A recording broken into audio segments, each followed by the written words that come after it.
lui dit. Le type lui arrache ses deux cabas et les jette dans sa limousine, balance un coup de talon dans la tête de la vieille qui gicle sur le trottoir et repart dans sa grosse limousine. Dis donc, dis donc, dis donc. Il y avait du sang partout. La vieille femme s'ouvre-sauta quelques instants, essayant d'attraper le dernier tubercule qui roulait sur la chaussée, et puis elle se tut. Et toi, qu'est-ce que t'as fait? Moi, j'ai eu un choc et j'ai vomi. Puis une ambulance est arrivée, elle l'a emmenée, et après je ne sais plus ce qui s'est passé. J'ai eu un choc et j'ai vomi. Qu'est-ce que t'as fait? Moi, j'ai eu un choc et j'ai vomi. Puis une ambulance est arrivée, elle l'a emmenée, et après je ne sais plus ce qui est arrivé. Dis donc, dis donc, dis donc. Viens, Françoise, je vais t'accompagner. Non, Lex. Je préfère marcher quelque peu que le froid me redonne la force de vivre. Ciao, Françoise. Dis donc, dis donc, dis donc.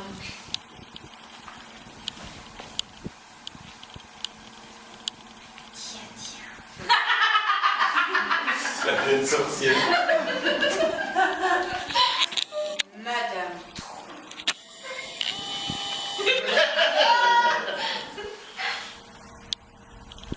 Ma pauvre Madame Tronche.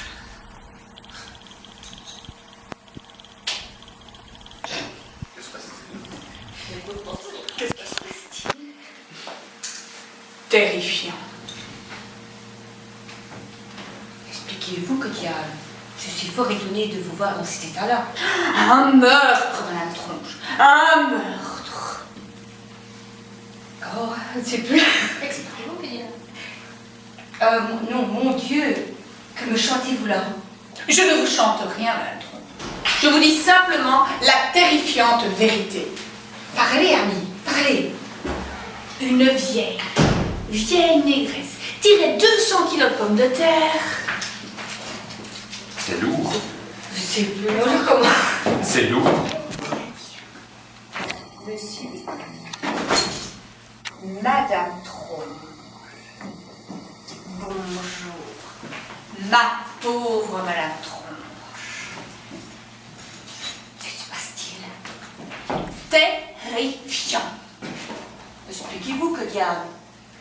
Je vous ai rarement vu dans cet état-là. Un meurtre, Madame Tronche. Un meurtre. Dieu, que me chantez-vous là? Mais je ne vous chante rien. Je vous dis simplement la terrifiante vérité. Parlez, ami, parlez. Une vieille négresse tirait 200 kilos de pommes de terre. Mais encore. C'est déjà pas mal. Mais après, si vous voulez... Eh bien, cette vieille négresse en rayon tirait ses 200 kilos de patates pour aller nourrir Saniché dans sa case. Affamé, Saniché. J'allais lui proposer de l'aide quand une énorme voiture noire me coupa la route, freina.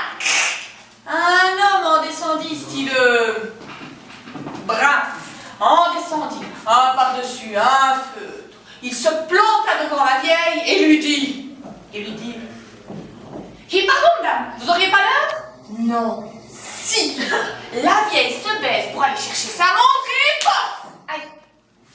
Il la serine avec son chlasse. Il l'a sous avec son... Il vole ses sacs, s'enfourne dans sa voiture qui démarre à double tour et vroom, vroom. Et puis...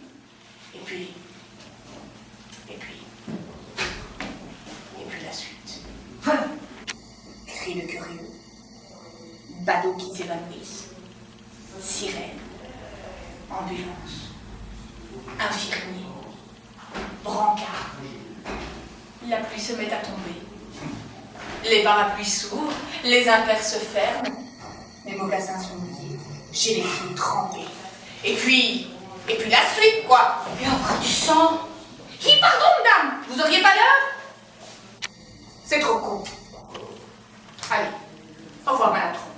Et puis, c'est comme ça, la vie continue. Au revoir, monsieur Bacon.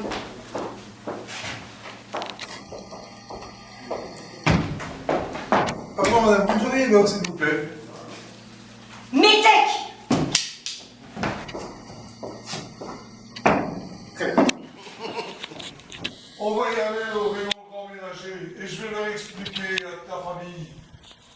Et Crois-moi, crois-moi, ils sont vont être fiers. ils vont être fiers. Fiers de toi. Fiers d'une femme qui préfère que son mari ait une perruque Louis XV plutôt qu'un cancer au poumon. Oui, fiers de toi, oui.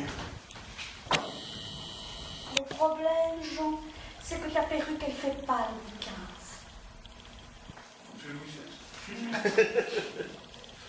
Louis XVIII. Elle fait tante. Tante. Grosse tante, fiotte, tarloute. C'est les gens du quartier qui disent ça, c'est ça qu'ils disent quand tu passes. Ils sont communistes, les gens du quartier. Ah, mais je leur ai tout expliqué. Mais ils m'ont rétorqué qu'un homme qui arrête de fumer, c'est pas un homme. Que les vrais hommes, ils fument. Comme Churchill. C'est vrai qu'il avait des couilles, celui-là. Seul contre des milliers d'avions allemands. Fallait être un solitaire. Et moi j'ai envie d'emmener quelqu'un comme Churchill au grand magasin. C'est si incompréhensible que ça. Non, bien sûr. Ça serait ça, la revanche totale. Que je revienne acheter mon sèche-linge avec mon mari Churchill. C'est tout à fait compréhensible. Et pas avec un bébé. Pour la flirte avec toi. Je crois qu'on s'est jamais autant parlé. J'espère bien, dis donc. Jean, Oui. si tu gardes ta perruque, Non, je veux pas que tu meurs. je ne veux pas que tu meurs, tu sais. C'est vrai que si tu voulais que je meure, je ne vois pas pourquoi on irait acheter un séchage. Si tu gardes ta perruque, Oui. est-ce que moi tu veux bien parler anglais?